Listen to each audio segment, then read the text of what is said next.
Shalom sahabat APTA Ministry, salam cinta Tuhan, cinta keluarga, dan juga tetap jaga kesehatan ya. Kembali kita bertemu di channel APTA Ministry yang akan menambah wawasan keimanan kekristenan kita sehingga menjadi semakin kuat tentunya. Sahabat, kali ini saya ingin membagikan mengenai yang sedang ramai dibicarakan ya, tentang katanya Alkitab dirubah terus. Nah, ini dari Yohanes pasal 6 ayat 19. Mari kita dengar penjelasan dari Om Yan, apa yang sebenarnya terjadi. Selamat menyaksikan. Sesudah mereka mendayung kira-kira 2-3 mil jauhnya, mereka melihat berjalan dari air mendekati perahu itu, maka ketakutanlah. Ada di beberapa Alkitab terjemahannya itu 2-3 mil jauhnya, tapi ada di terjemahan lain bukan 2-3 mil tapi 3-4 mil. Tapi di terjemahan lain lagi yang lebih ini ke kilometer itu 6 kilometer. Nah ini gimana Om? Yang benar gimana nih? Ini Alkitabnya kok dirubah-rubah nih Om? Gimana Om? Jadi kalau mau pasti ya lihat aslinya ya. Namanya juga terjemahan. Ya. Itu kan disesuaikan dengan pembacanya gitu. Tetapi itu memang cukup jauh. Jadi kalau pengen punya gambaran, kalau ada rezeki pergi ke sana, ke Israel, ke Danau Galilea. Iya benar. Jadi lalu bisa membayangkan gitu kira-kira Yesus itu bagaimana gitu ya. Tetapi bahwa Danau Galilea itu cukup luas, cukup besar danaunya. Oh, ya Om.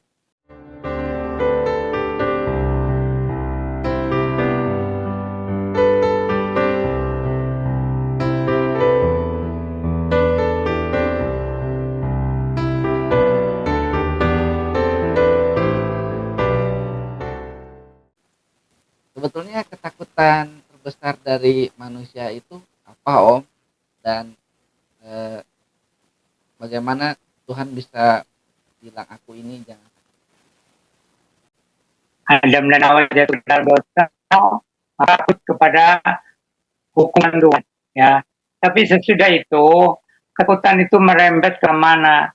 Karena jiwa manusia itu kan bukan hanya bersifat rohani, tapi juga ada yang bersifat jiwani. Ya, pengalaman itu macam-macam, bergantung sekitar ya apa keadaan sekitarnya. Jadi itu ketakutan itu artinya meliputi banyak segi dalam kehidupan manusia. Gitu. Jadi akhirnya manusia itu boleh dikatakan dikejar oleh macam-macam ketakutan. Gitu. Sampai-sampai ya ada takut lapar, takut mati, juga takut kegelapan, takut bahaya, macam-macam. Timbul ketakutan, rasa tidak aman, rasa tidak menentu, dan itu terus bertambah-tambah sesuai dengan perkembangan zaman. Itu di zaman modern ini jauh banyak masalah lagi ketakutan manusia itu. Tetapi Tuhan Yesus itu bisa menjamin manusia yang percaya kepadanya untuk tidak takut kepada hal apapun kecuali takut berbuat dosa aja. Gitu. Baik Om. Baik, saudara-saudara yang dikasih Tuhan, dari pembicaraan yang baru saja kita dengarkan atau kita ikut dalam diskusi ini atau dalam riwayat ini, yaitu tentang Yesus ya yang sanggup memelihara ribuan orang hanya dengan 5 potong roti dan 2 ekor ikan. Lalu juga Yesus bisa berjalan di atas air. Itu supaya orang-orang yang percaya kepada Tuhan Yesus Kristus jangan sampai dikalahkan oleh ketakutan apapun macamnya ketakutan itu. Apakah takut lapar, takut mati, takut tenggelam. Ya kalau soal tenggelam sih kita kan dikasih otaknya, dikasih akal budi. Jadi kalau di atas air ya jangan kita pikir Tuhan Yesus tolong saya berjalan di atas air. Bukan begitu ya. Tetapi bahwa hidup kita itu di tangan Tuhan. Apapun yang terjadi atas diri kita, percayakan sepenuhnya kepada Tuhan Yesus Kristus.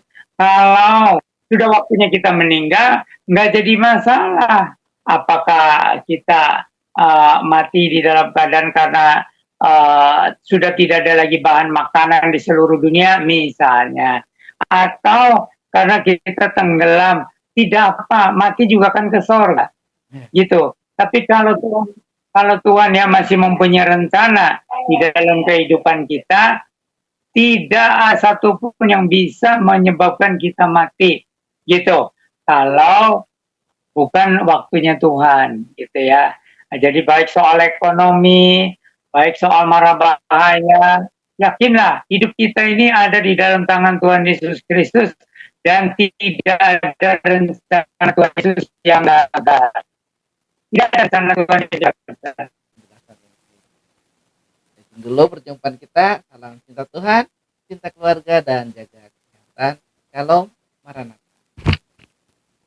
Yesus memberkati. Jalan terus, beli pilus. Kalau kamu serius, pinjamlah 100.